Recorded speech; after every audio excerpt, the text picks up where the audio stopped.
In a time of tribulation, where the walls seem to have cracked and crumbled underneath you, what must you do for your kingdom when all you want to do is run and find help?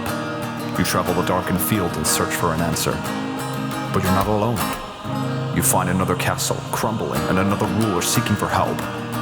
Lost within the gaze of a doppelganger identity, you seek to help rebuild each other's castle.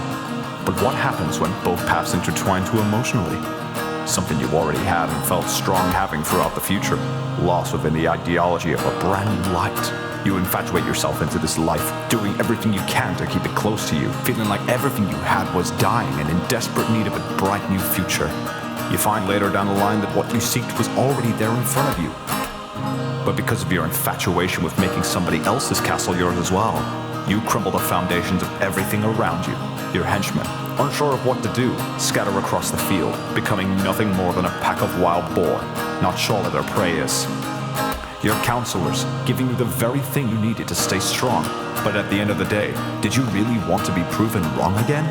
Your ideology of making things right set you on an egocentric adventure to try and rectify this yourself.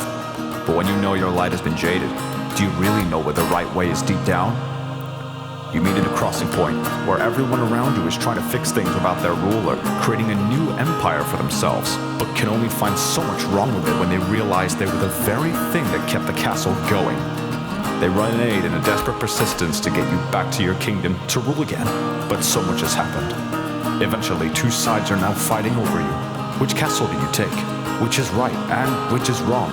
A war begins to erupt. Every side is in a vicious circle pit, and you're the toy kicked around. Suddenly, you flee. You run to the farthest ends of the world to seek your own choices. Believing you had finally escaped, you found a magical lake. A spirit emerges. But it isn't scary, because that spirit is you. Trying to talk to yourself, trying to find the things that went wrong, the things that went right. Oh, how you yearn for your life to be back the way it used to be, where your kingdom stood tall, and in the event of your bricks crumbling, acted upon it as quickly as possible instead of running for an unpursuable dream. The realization, the epiphany, the very things around you already building back the past for themselves. You are given the most powerful sword you've ever seen. A magical weapon that when pushed into the ground and into the belly of the beast, turns everything back to the way it was. Your kingdoms are stronger again, but everything that you ever learned about the future stays with you. What does this mean to you, fellow traveler?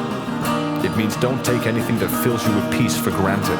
If a dark shadow is emerging over this once peaceful land, cast it away with everything you've got. Try to fix it instead of destroy it. Don't let yourself get caught up in somebody else's life when you have your very own to live.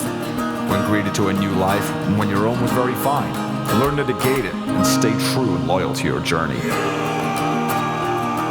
No matter what shadow comes over you, and no matter what peace you find, never go through life regretting a single thing. Your book is your own, and if written the right way, can be the very thing that makes you interesting to read.